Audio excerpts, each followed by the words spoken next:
वन्दे ब्रह्मपुरादीपं श्रीसहजानन्दं च मूलाक्षरम् श्रेयस्कारणसद्गुणैकनिलयम् श्रेयप्रागजिह्वावत ब्रह्मोपासनधारकम् गुरुहरिं यज्ञं तथा योगिनं प्रीत्येवं प्रमुखं महन्तमनिशं श्रेयेश्वरूपं मुदा। મહિમાનો મહિમા પ્રવચન માળામાં આજે 23મી નવેમ્બર 2025 રવિવારના દિવસે તમામ સંતો હરિભક્તોને મારા સાષ્ટાંગ પ્રણામ. જય સ્વામિનારાયણ. હેપી વચનામૃત દ્વિશતાબ્દી મહોત્સવ. હેપી પ્રમુખ સ્વામી મહારાજ શતાબ્દી મહોત્સવ. છેલ્લા 4 દિવસથી આપણે ગઢડા અંત્યનું 28મું વચનામૃત સાંભળી રહ્યા છીએ, જેનું શીર્ષક છે ભગવાનના માર્ગમાંથી પડ્યાનું. સંત અને ભગવંતની એટલી કરુણા, દયા અને વાત્સલ્ય ભાવ છે કે 24 કલાક એમના મનની અંદર એક જ વિચાર અને સંકલ્પ રહ્યા કરે. જે કોઈ ભગવાનના માર્ગે ચાલ્યા છે, જે કોઈ ભગવાનની ભક્તિ કરે છે, આજ્ઞા પાળે છે, ભગવાન એ સૌના ઉપર એવી કૃપા કરે કે ભક્તિ અને સાધના કરતા કરતા ભગવાન સુધી પહોંચે.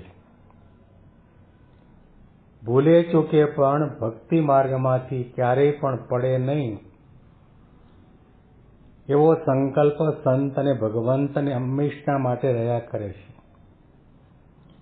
અને એટલા માટે સામે બેઠેલા સંતો અને હરિભક્તોને ઉદ્દેશીને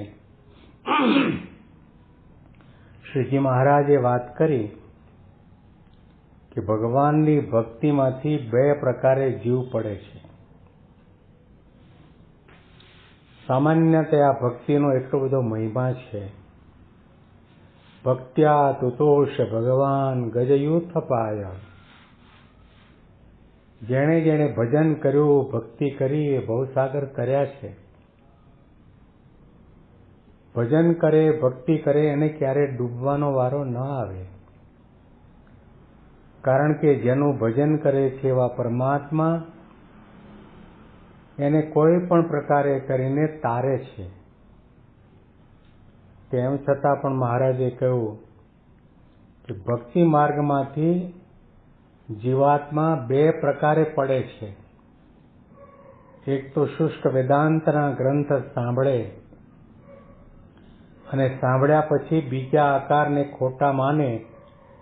એવી રીતે ભગવાનના જે અવતારો થયા એના આકારને પણ ખોટા માને.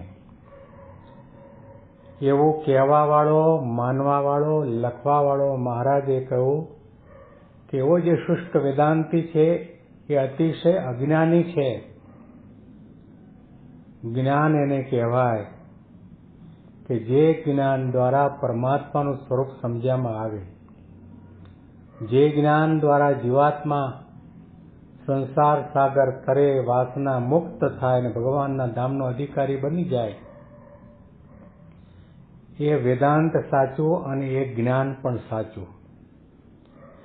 અને બીજી પ્રકારે પડવાનું કારણ મહારાજે એ પણ બતાવ્યું કે કોઈ એમ સમજતો હોય કે આપણે ભગવાનનું ભજન કરીએ છીએ તો આપણને ગોલોકમાં અને વૈકુંઠ લોકમાં જવાનું મળશે અને ત્યાં આગળ સ્ત્રીભોગ અને ખાનપાન આદિ જે 25 સુખ પણ આપણને મળશે. અને એ સુખની આસક્તિએ કરીને ભજન કરવાવાળો ભક્ત છે ભગવાનને પણ ભૂલી જાય છે અને મૂળગો કુબુદ્ધિવાળો થઈ જાય છે અને એવી પ્રકારનો વિચાર કરે છે કે જો એ સ્ત્રી સુખ અને પંચ વિષયાદિક ખાનપાનનું સુખ જો ખોટું હોય તો પછી એ ધામની અંદર રાધા લક્ષ્મીજી આદિ સ્ત્રીઓ ભેળા ભગવાન પણ રમણ કરે છે, માટે એ સુખ સાચું છે. અને એવું સમજીને ભગવાનને પૂર્ણકામ ન માને, આત્મારામ ન માને, આપણે દેહના સુખે કરીને સુખિયા છીએ, પંચ વિષય કરીને સુખિયા છીએ. આપણને કોઈ માનપાન આપે, આગતા સ્વાગતા કરે, એને કરીને આપણને સુખનો અનુભવ થાય છે. આપણે સૌ કોઈ સાપેક્ષ છીએ, જ્યારે પરમાત્મા નિરપેક્ષ તત્વ છે. એમને પંચ વિષયની પણ જરૂર નથી, રમણીય પદાર્થની પણ જરૂર નથી, એવા ભવ્ય દિવ્ય સ્થાનની પણ જરૂર નથી. પોતે આત્મારામ છે. આત્મરી રમતે ઇતિ આત્મારામ. પોતાના સુખે કરીને સુખ્યા છે. અને જે અનંત કોટી બ્રહ્માંડને દ્રષ્ટિ માત્રે કરીને સુખ આપવાવાળા હોય, એ દુનિયાના સુખને શા માટે ઈચ્છે? ભગવાને આ સૃષ્ટિનું સર્જન કર્યું છે અને એની અંદર આપણે સુખ માનીએ છીએ. ગુણાતીતાનંદ સ્વામીએ પોતાની વાતમાં લખ્યું કે અક્ષરધામમાંથી એક મચ્છરિયું મૂતર્યું, એની જણ ઉડતી ઉડતી અનંત કોટી બ્રહ્માંડોમાં પ્રસરી અને એ જળના કારણે અનંત કોટી બ્રહ્માંડના જીવ પ્રાણી માત્ર સુખી છે. એક જળની અંદર અનંત કોટી જીવાત્મા સુખી થઈ શકતા હોય તો પછી અક્ષરધામનું સુખ કેવું હશે? બુદ્ધિશાળી માણસ હોય એનો વિચાર કરી શકે.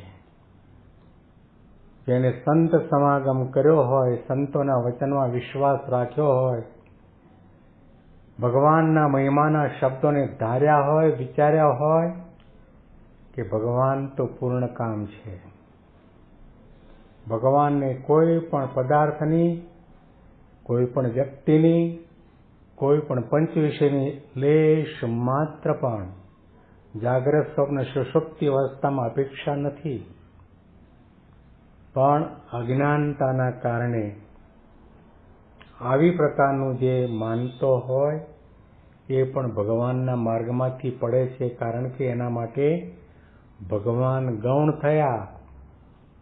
ભગવાનનું ભજન તો કરે છે, પરંતુ આવા રમણીય પંચવિષયને પ્રાપ્ત કરવા માટે કરે છે. સકામ ભક્ત છે અને સકામ ભક્ત ક્યારેય પણ સાધ્ય સુધી પહોંચી શકતો નથી અને સકામ ભક્તના હાથે થયેલી સેવાને ભગવાન ક્યારેય પણ અંગીકાર કરતા નથી.